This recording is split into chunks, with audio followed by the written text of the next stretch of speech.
Picture this, a small-town courtroom in the American heartland, where a black woman stands defiant against a cop trying to drag her out for daring to speak truth to power, only for the judge's phone to ring with a call from the White House itself, an order so shocking it flips the entire case upside down, exposing secrets that could topple the nation's elite.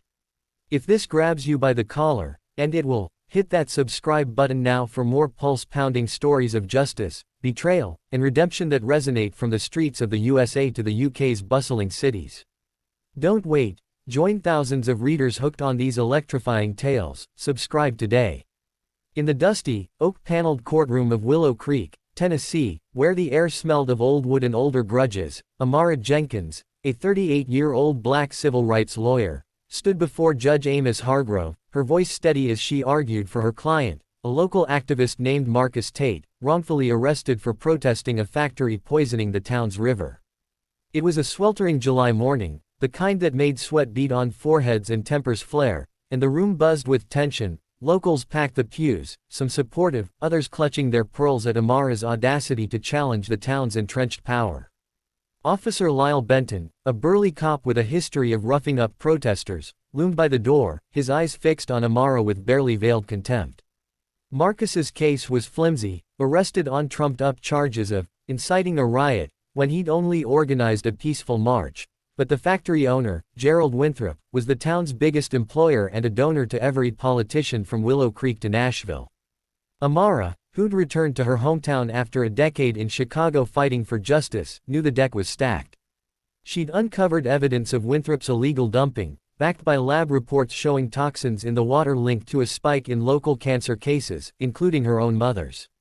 Her closing argument was a firebrand, accusing the town's elite of collusion, her words slicing through the courtroom's stale air. This isn't just about Marcus, it's about every child drinking poison, every family silenced by greed. The crowd murmured, some nodding, others hissing. Judge Hargrove, a silver-haired fixture rumored to golf with Winthrop, banged his gavel, his face red. Order. Ms. Jenkins, you're out of line.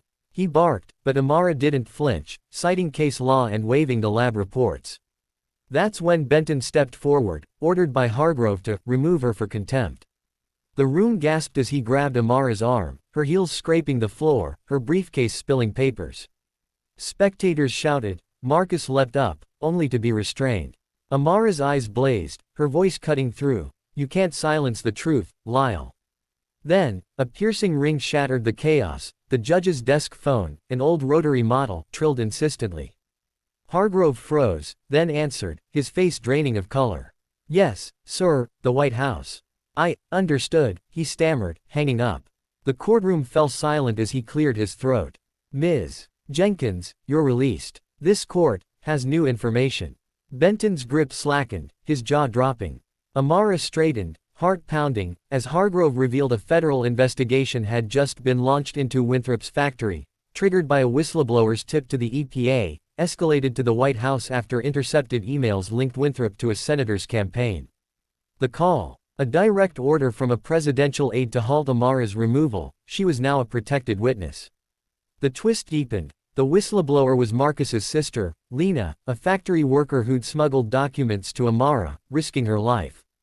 But the real shock came when FBI agents stormed in, cuffing Winthrop in the gallery, his tailored suit rumpled as he shouted about connections.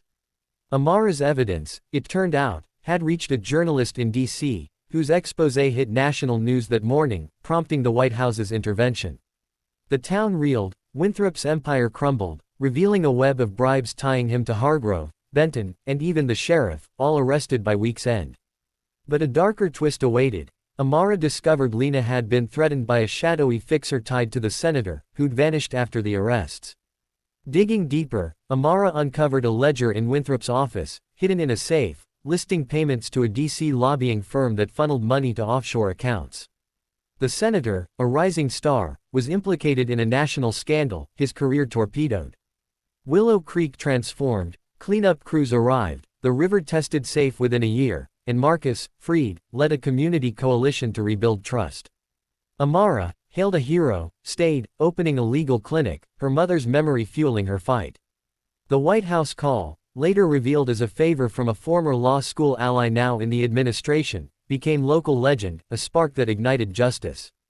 Yet Amara knew the fixer was still out there, a ghost in the system, hinting at battles to come. Willow Creek, once divided, stood united, its people chanting her name at a victory rally, their voices echoing across Tennessee's hills, a testament to one woman's courage shaking the foundations of power.